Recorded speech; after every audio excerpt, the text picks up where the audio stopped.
Bonjour et bienvenue dans Faut pas croire. Compte en commun un joueur de hockey sur glace, une bonne sœur et un designer de mode.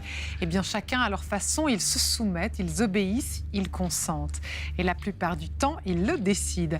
Alors pourquoi obéit-on? Est-ce qu'être citoyen et donc soumis aux règles du vivre ensemble nous empêche de penser ou d'avoir notre libre arbitre?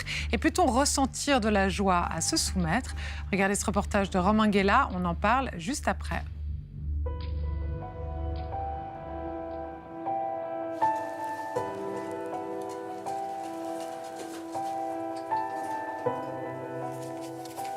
Je suis sœur Véronique Valla, native de Porrentruy. Il y a exactement 30 ans que je suis en communauté chez les sœurs de Saint-Paul de Chartres. Bonjour. Puis ça fait 5 ans que nous sommes à la Chaux-de-Fonds. Je suis depuis quelques années aumônière en hôpital, à la Chaux-de-Fonds, hôpital du Val-de-Rue et puis aussi dans les EMS de tout le Val-de-Rue. Ah ben elle est réveillée, magnifique. Vous la prenez tout de suite ? J'ai fait un vœu d'obéissance, comme c'est vrai, c'est l'appellation du vœu que l'on prononce. Bonjour. Obéir, pour moi, c'est vraiment être à l'écoute, prêter l'oreille. Ça rejoint très très bien mon travail à l'hôpital aussi. Quand j'arrive à l'hôpital, je prends connaissance des personnes qui sont hospitalisées et j'essaie de discerner justement, d'être à l'écoute de qui pourrait avoir plus besoin aujourd'hui. Moi, ça va déjà un petit peu mieux. C'est comme ça, mais quand même, je trouve que ça va un petit peu mieux que ça va quand même mieux que la semaine passée. Oui, là, j'étais très mal. Non, ça va un peu mieux. Oui. Ce matin, j'ai fait de la physio. Je me suis pris dehors. Sortir un peu. Hein. Pour moi, il n'y a pas de vraie obéissance sans liberté. Enfin, ou alors on est dans une obéissance du petit enfant qui est belle, qui est importante, hein, parce que l'obéissance de l'enfant nécessite de la confiance, ou qui suppose de la confiance. Puis c'est sûr que dans la foi, il y a cette notion de confiance qui est importante. Mais faire vœu d'obéissance, c'est pas dire je me soumets, amen, à tout ce qui viendra de plus haut que moi. Comment ça va chez vous? Très bien. Voilà. Les fêtes, ça s'est bien passé? Oui, ça va. Ouais. Ce véhicule, c'est un tout-terrain. Être religieuse, c'est savoir être tout-terrain, être aumônière aussi. Hein. C'est aussi mon côté un peu décalé que j'aime bien. Casser les clichés.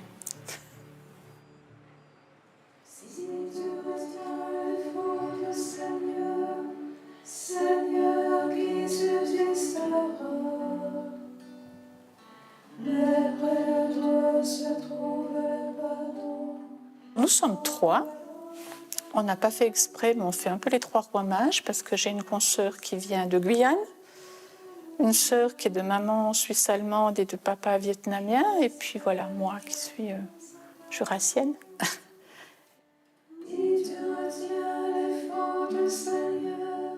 Pourquoi j'obéis? Enfin, je crois que je ne me pose même pas la question. D'une part, c'est pour être à l'écoute d'eux, c'est fondamental dans ma vie. C'est trouver le chemin à plusieurs, à l'écoute de la parole de Dieu, des événements, des autres, et puis devenir celle que je suis appelée à vivre avec les autres.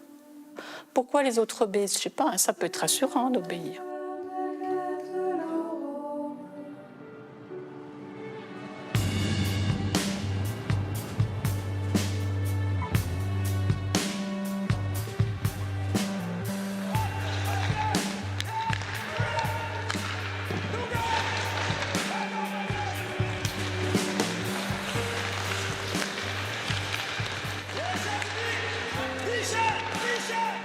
Je suis Gary Sheehan, entraîneur professionnel d'hockey sur glace.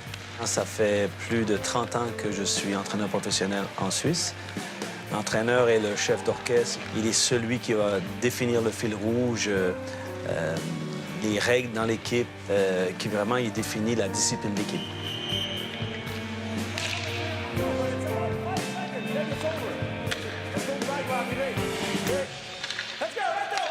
Ma maman était enseignante. À l'époque, l'enseignement, je pense, était aussi dans un quartier très difficile où elle devait montrer beaucoup d'autorité. Puis je pense que j'ai ressenti ça, puis j'ai pris ça peut-être un peu de là. Un noir, un blanc going. You take a breakaway here, a shot. Pour moi, il y a 3 éléments, il y a 3 façons de faire. Il y a le dictateur, qui est la première, si on veut, qui était la plus reconnue, puis qu'aujourd'hui, qui qui commence à disparaître. Le deuxième, c'est peut-être le gars qui est plutôt analyste. Et ensuite, je dirais la troisième, peut-être le démocrate, le gars qui est un peu ami avec tout le monde.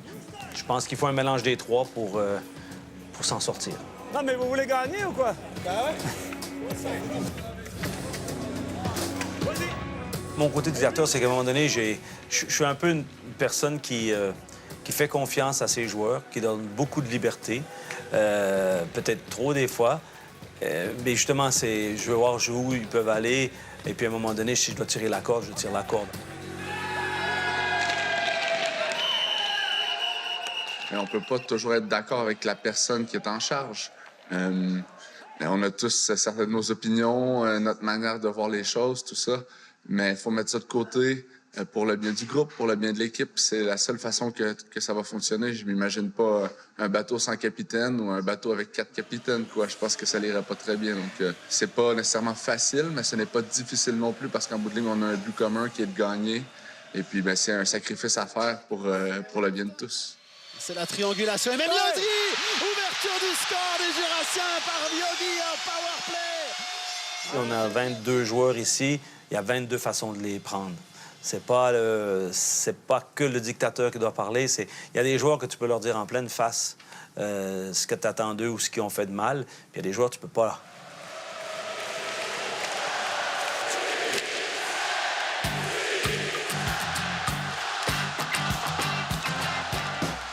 C'est toujours un apprentissage, mais après, je pense aussi de nos parents, on a dû aussi obéir, on a à se soumettre à des règles.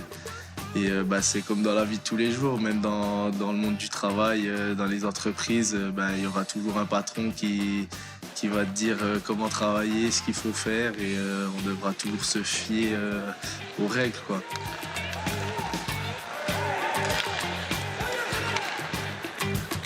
Je dirais plutôt qu'obéir, c'est pour les enfants, maintenant que je suis père.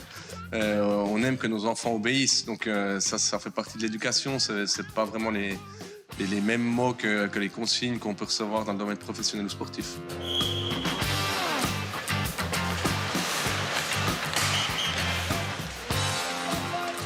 Ça reste un jeu pour les grands enfants, finalement, parce que à la fin, on court après un puck, on rigole.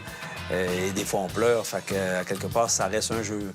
Il faut garder ça dans l'esprit.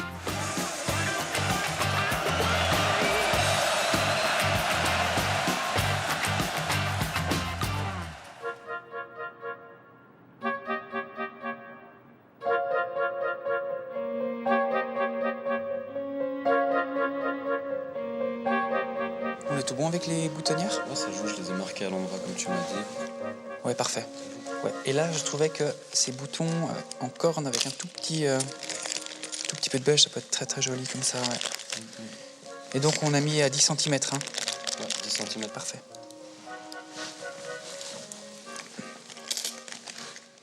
Je m'appelle Luca Maurer, j'ai 35 ans et je suis designer de mode. Là, on est bon? Ah oui, il y a la pression qui a été mise. Garnison, c'est un projet que j'ai lancé il y a maintenant 5 ans. Et c'est une marque de prêt-à-porter pour hommes haut de gamme. Ça, on pourra encore... On enlèvera un coup de fil là. Voilà, ok. Très bien. Puis ce détail, il sort super bien, c'est hyper cool. Ok. Je réinterprète beaucoup le vestiaire masculin classique, où j'essaie justement d'insuffler de la nouveauté en m'inspirant aussi de l'histoire. Et j'essaie comme ça de créer un ADN entre le militaire, la science-fiction et le romantisme.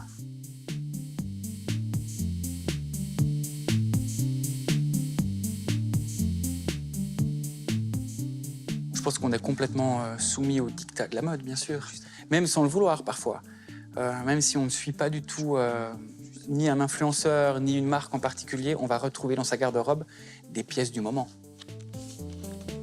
Le mieux, c'est de regarder autour de soi, donc typiquement dans la rue, où c'est vrai que les adolescents aujourd'hui ont ces tourlets au jean, ont la chaussette basse, qui dévoilent leurs chevilles, et même en hiver, par toutes les températures, on voit les chevilles. Et c'est peut-être pas le plus fonctionnel, mais on suit un diktat en faisant ça.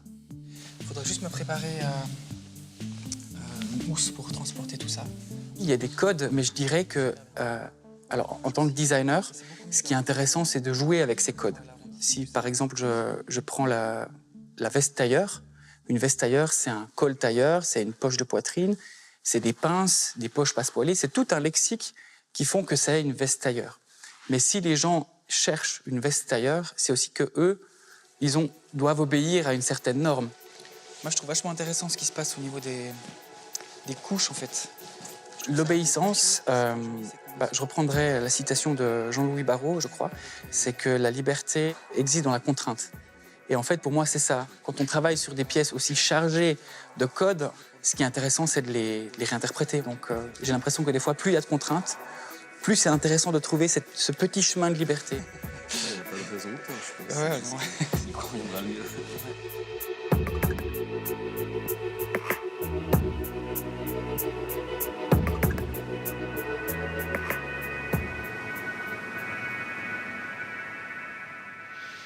Bonjour François Ansermet. Bonjour. Merci beaucoup d'être avec nous. Vous êtes psychanalyste, professeur honoraire de pédopsychiatrie aux universités de Genève et Lausanne.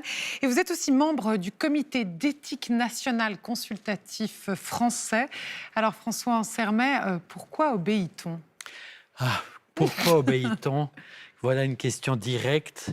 Après ces motifs, en fait, on n'obéit pas tout seul. On voit que l'obéissance implique l'autre.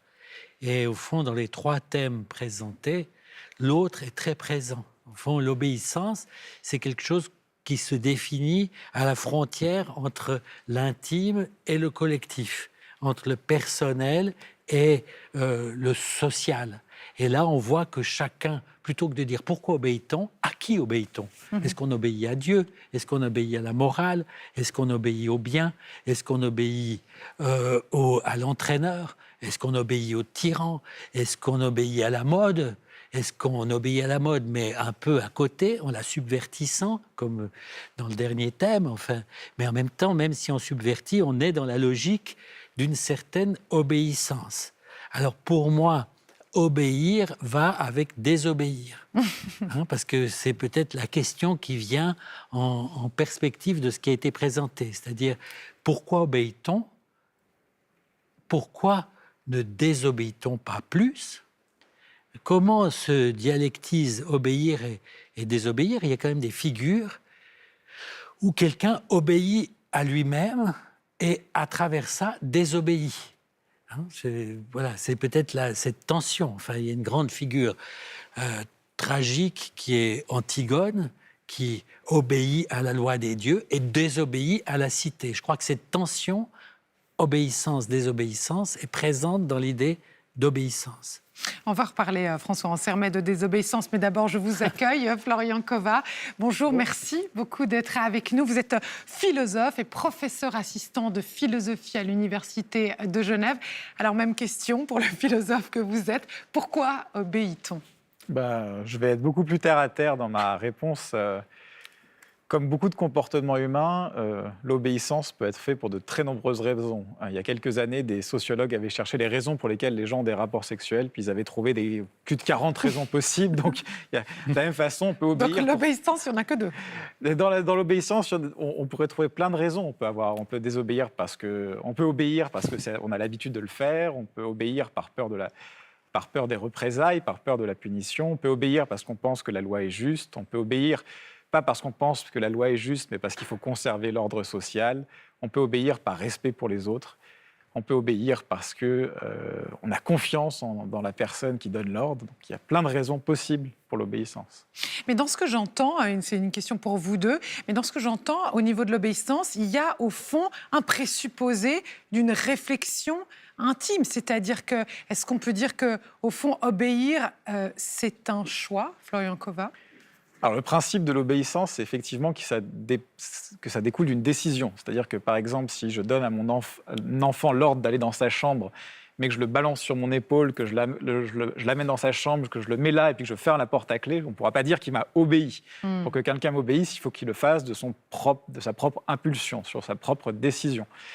Après, cette décision, elle n'est pas forcément libre. Par exemple, si on obéit parce qu'on a très peur d'une punition ou de représailles, c'est toujours un acte qui est volontaire, décidé, mais qui n'est pas libre au sens le plus plein du terme. Mais le principe de l'obéissance, c'est que ça vient de la personne. Ce n'est pas quelque chose qui est fait pour elle à sa place. Je me commande à moi-même d'obéir, au fond. Bon, moi, ça me va très bien, la réponse qui vient d'être faite. En même temps, je me dis, bon, est-ce qu'il y aurait une obéissance consciente et une désobéissance inconsciente? Est-ce qu'il y a un conflit entre obéissance et désobéissance? Parce que parfois, on peut se conformer à quelque chose qui est transmis par une loi, un interdit, mais tout en ayant la volonté de faire différemment. Je pense que beaucoup de symptômes dans l'éducation sont dus à ce conflit qui peut habiter chaque enfant.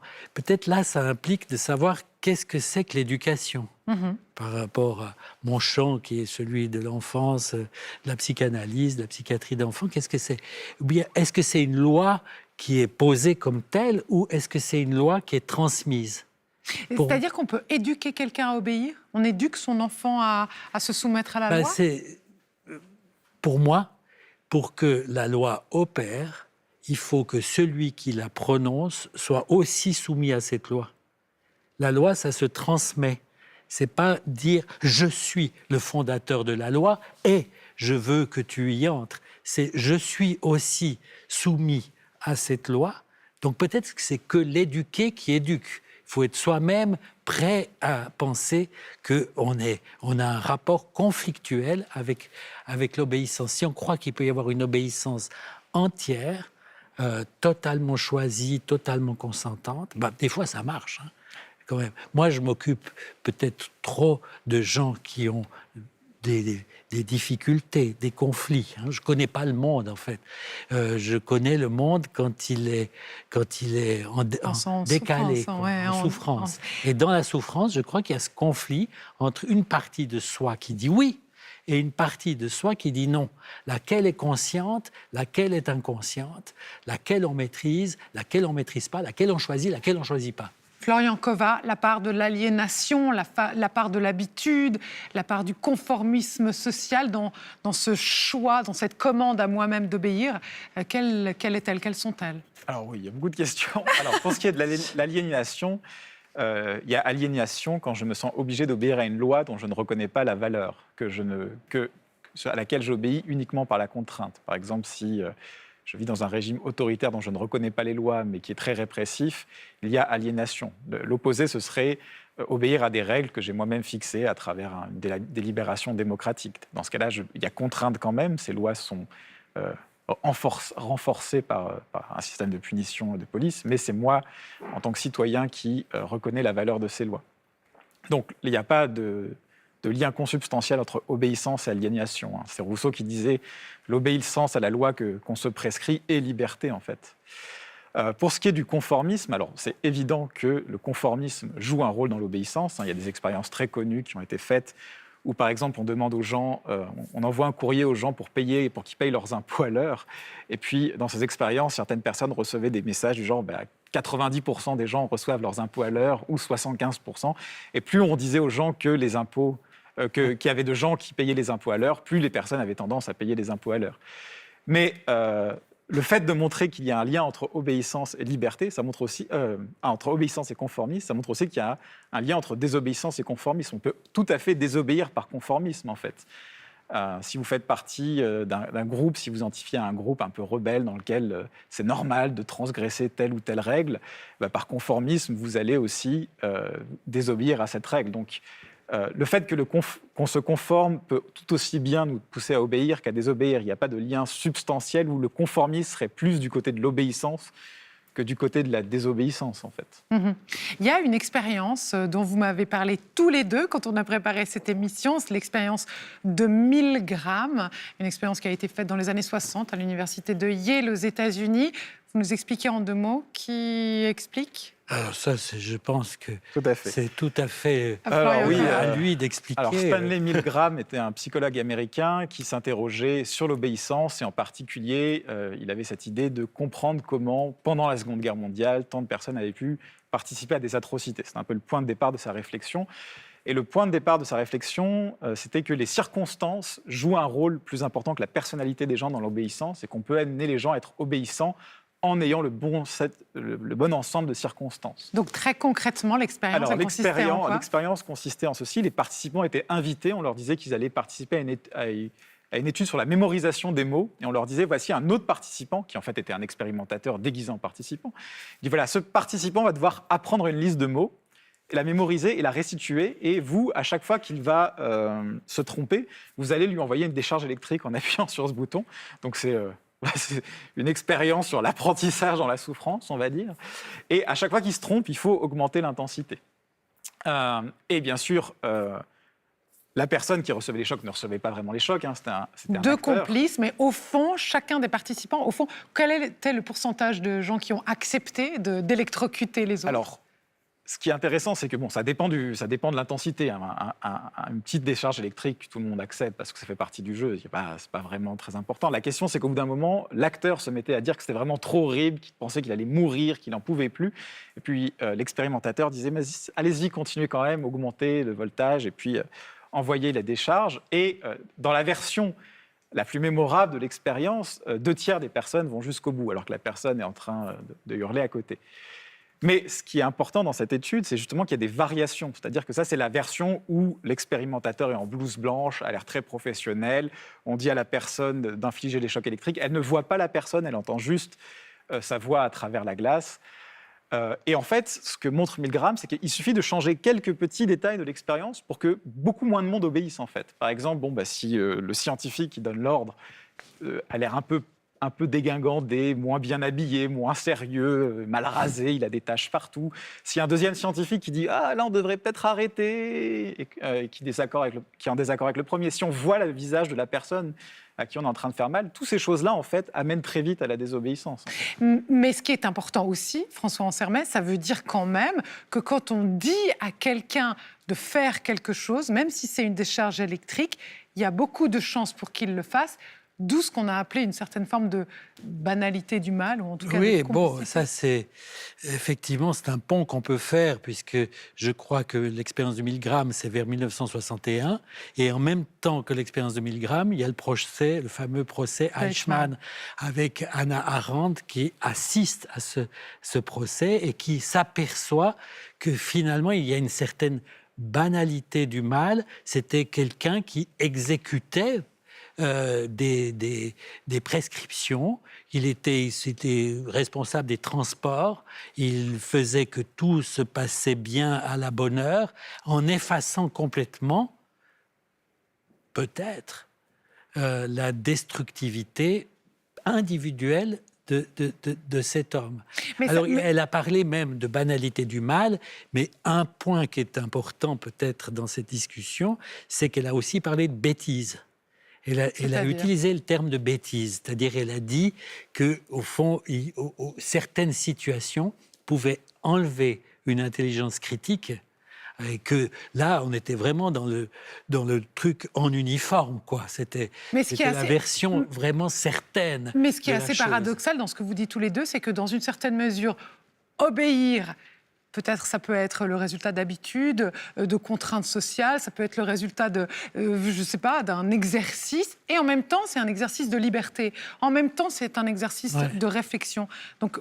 Mais on pourrait dire qu'il y a une obéissance de vie et d'un autre côté, une obéissance de mort. Peut-être qu'il faut qu'on puisse distinguer les deux. De même, on pourrait dire qu'il y a une désobéissance de vie et il y a une désobéissance de mort. Qu'est-ce que ça veut dire ? Ça veut dire que des fois, l'obéissance a une fonction d'entrer dans le monde de l'autre, mais des fois, l'obéissance peut aller vers une servitude volontaire, comme la Boétie, contemporain de Montaigne, a défini, servitude volontaire, où ce jeune homme qui a écrit ce petit texte sur le traité de la servitude volontaire a montré des phrases vous disant que c'est ceux qui sont exploités qui participent à la constitution de leur propre tyran.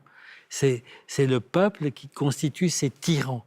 cette notion-là qui date de plusieurs siècles, elle est troublante actuellement par rapport à la fragilité de certains systèmes politiques. Donc c'est pour ça que je dis qu'il y a une obéissance qui fait que c'est vivable et une obéissance qui peut amener à ce que tout devienne invivable.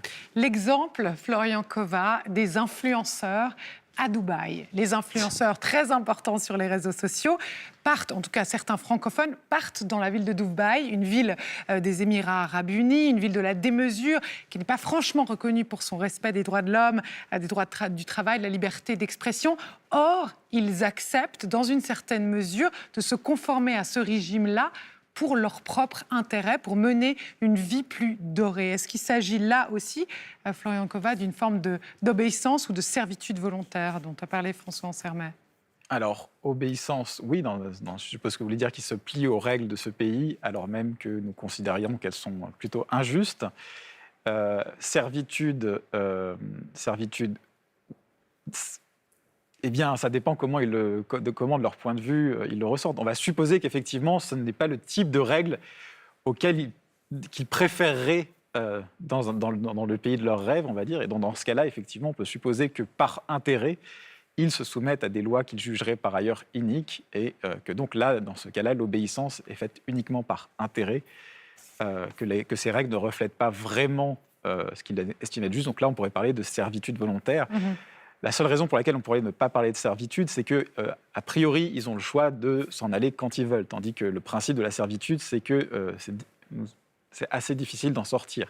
Même dans le cas de ce que la Boétie appelait la servitude volontaire, il y avait cette idée que, bon, il faudrait que tout le monde se soulève en même temps, quand même, pour qu'on puisse récupérer la liberté. Il ne suffit pas, moi, de décider d'être libre aujourd'hui, puis voilà, ce serait très facile d'être libre. Oui, ça me paraît très important ce point, parce que l'idée de servitude volontaire, elle peut être aussi à l'insu de la personne. On pourrait dire qu'il existe une version de la servitude volontaire à son insu, oui, inconsciente, sans le savoir, alors que d'autres peuvent utiliser la servitude volontaire pour asservir certains, dans un mécanisme assez Est-ce que sur les réseaux sociaux, par exemple, il y a une servitude inconsciente? C'est une question qu'on peut se poser. Je pense qu'il faut la poser à mon voisin de banc, mais au fond, le fait d'avoir une servitude à son insu est très présent dans les réseaux sociaux, dans le numérique. On ne sait pas vraiment qu'on est en train de participer à quelque chose qui introduit un nouveau régime de pouvoir et dont on va être soi-même victime. Donc là, je crois que c'est autre chose que d'utiliser la servitude volontaire dans un projet d'asservissement. Et un dernier mot, parce qu'on arrive à la fin de cette émission, Florian Kova, les réseaux sociaux, est-ce que vous sentez une forme d'obéissance inconsciente sur ce support-là? Pas plus que dans la vie de tous les jours, je devrais dire. Je suis désolé de cette réponse, mais effectivement, à la limite, par exemple, on peut dire que les gens qui produisent du contenu sur les réseaux sociaux et qui en vivent sont asservis au goût et aux thèmes qui plairont à leur audience. Ils ne sont pas complètement libres de parler de ce dont ils veulent, mais je pense que c'est quelque chose qui est le cas de beaucoup d'entre nous. Dans la mesure où notre subsistance dépend d'autres personnes, nous ne sommes jamais complètement libres de dire tout ce que nous voulons, ni de faire tout ce que nous voulons. Ni d'obéir ou de désobéir. Oui. On doit s'arrêter dans cette discussion passionnante, François Ansermet. Merci beaucoup. Merci à vous, Florian Kova. Quant à vous, si vous voulez réagir à cette émission, vous pouvez le faire sur nos réseaux sociaux ou à l'adresse fautpascroire@rts.ch.